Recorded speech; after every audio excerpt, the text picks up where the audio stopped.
Hi, my name is Rinda Hall, and I'm with Family Tree Counseling Associates. Finding out about narcissistic abuse has been really pivotal in my own personal recovery because it's given my symptoms a name and it's explained what the hell I endured and confirmed, in fact, that I was not crazy. But I still had a deep desire to figure out why I was so prone to attracting this type of person into my life and why, when knowing the relationship was toxic and abusive, that I stayed anyway. When you grow up in a home with a cold, dismissive, highly critical, and distracted parent, it tends to in some way psychologically destroy you. A child looks to the parent for guidance and how to perceive the world. When the guidance isn't received or they're abused, neglected, and abandoned, it's internalized that something is wrong with us, thus creating shame. A child of an unloving mother or primary caretaker learns different lessons about the world and themselves. The underlying problem, of course, is how dependent a human infant is on their mother for nurturance and survival, and the nature of the world. What results in an insecure attachment characterized as either ambivalent, where the child doesn't know whether the good mom or the bad mom is going to show up, or the avoidant, the child that wants their mother's love but is afraid of the consequences of seeking it. An ambivalent attachment teaches the child that the world of relationship is unreliable. The avoidant attachment sets up a terrible conflict between the child's needs for both the mother's love and for protection against the mother's emotional or physical abuse. The child, being in a dilemma, both being afraid of the world and needing of a caregiver, learns to dissociate in order to maintain an idealized attachment with their caregiver in order to survive. This dissociative bonding allows the infant to create connection and safety and provides a familiar face that either justifies or soothes their fears. This attachment is referred to as a trauma bond. How an infant bonds with their primary caretaker is imperative because it's the blueprint for all future relationships. This biological need doesn't go away as we get older. We continue to seek emotional attachment, especially when in a narcissistic relationship in which we feel helpless. Why? Because it's familiar. It's what we know. The hyperactive responses we developed as children are triggered when subjected to the narcissistic abuse we suffer as adults. Therefore, we regress into our infantile state, which is responsible for creating the inner drive that causes us to cling to the narcissist. We become compliant, much like a child with their parent when they get in trouble. So you're asking, what does narcissistic abuse and Stockholm Syndrome have in common? Well, a lot. Stockholm Syndrome is a strong emotional attachment with your abuser. Victims have feelings of empathy due to the acts of kindness shown by the abuser, thus causing the victim to negate the abuse and defend the abuser. So this answers the questions that if I knew that it was abusive, why did I stay? Stockholm Syndrome has no bounds. It can occur in all types of interpersonal relationships. For example, in families, in intimate relationships, friendships, marriages, parent-child, etc. So what happens in Stockholm Syndrome is a primitive survival instinct takes over in the victim as a threat to life is imminent. It is a complicated process that allows us to tolerate the narcissistic abuse that we're subjected to daily. Even if things are going well, there's a fear that things will change in an instant. We go into survival mode and see the world from the narcissistic abuser's perspective and focus on their needs rather than our own in order to remain safe. We begin to dissociate, which is a detachment from a physical and or emotional experience. People that don't understand narcissistic abuse or Stockholm Syndrome cannot fathom why you stayed in such a relationship, and maybe you don't even understand it yourself.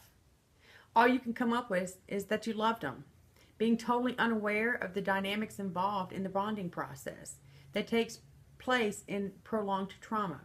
You may even have defended the abuser by saying, I know it doesn't make sense, but I loved them. In case of domestic narcissistic abuse, the bond is created over many years without intervention. You exist while living within a spiral of behavior, including the extremes of constant threats and kindness. You go through a process of feeling loved while at the same time having your self-esteem shredded. These two things together create the trauma bond. Living in a narcissistic environment, there's a need to protect yourself. It's like living in a war zone for a prolonged period of time. living with a constant threat to your survival on all levels, physically, mentally, emotionally, psychologically, and spiritually. One component of Stockholm Syndrome is that the belief that their abuser will harm or kill them for noncompliance. This lesson's been learned the hard way by either suffering violence themselves or witnessing it happen to another family member. And this creates the cognitive dissonance, which is defined as anxiety resulting from simultaneously holding conflicting ideas. Stockholm Syndrome can become an adaptive behavior for narcissistic abuse when we feel both loved and in love with the narcissist, the cognitive dissonance that I talked about. Often, while in the relationship, the victim will defend the narcissistic abuser to the outside world and often resist when others attempt to rescue or intervene. We turn into people pleasers in order to remain safe, always appearing to just go with the flow. Stockholm Syndrome and narcissistic abuse. Stockholm Syndrome is usually likely to happen in a narcissistic relationship when there is an existence of power imbalances and intermittent good and bad treatment. So what's the power imbalance? The power imbalance is that it's magnified over time passes, and the narcissist controls the dynamics of the relationship, and you feel helpless and hopeless. Victims of narcissistic abuse suffer a loss of self-esteem and have feelings of powerlessness. Judgments become impaired, and they become more dependent on the narcissist, while the narcissist grows in power and develops an inflated sense of self. The intermittent good and bad treatment, it's a feature of trauma bonding in which the narcissist devalues, gaslights, criticizes, and etc., and then showers you with kindness, love, care, attention, often promising never to do the bad things again. This causes our emotions to alternate states between negative arousal and relief, which triggers us into regressive mode and infantile patterns of bonding with the narcissist. The narcissist takes on the role of the parent while we regress into that of the child. It's an intelligent behavior that allows us to survive, but on the downside of it, it keeps us attached to the abuser. So you're asking yourself, what do I need to do to heal from this? Well, I'm going to tell you, you need to be kind and gentle with yourself and have an understanding of what you've been through. It's very imperative that you surround yourself with loving, supporting people that understand the abuse that you've endured, because putting yourself in the path of people that don't understand it is further traumatizing to yourself. Learn what you can about narcissistic abuse and learn what you can about your bonding with your parents. And be kind and gentle of all things. Be kind and gentle with yourself. Be patient. Find a counselor that understands narcissistic abuse, that you're not going to be judged and just told to get over it, because that's the worst thing that could ever happen.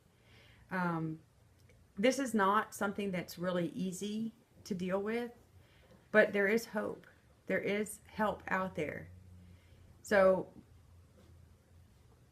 be loving and kind and gentle.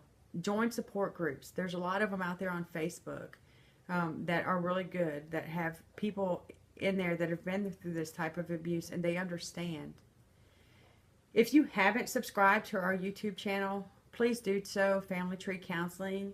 And I am available to see Skype clients as well as in the office. So you can reach me by going on to familytreecounseling.com and clicking on the Associates tab, and my information is there. You guys stay safe out there, and thanks for watching.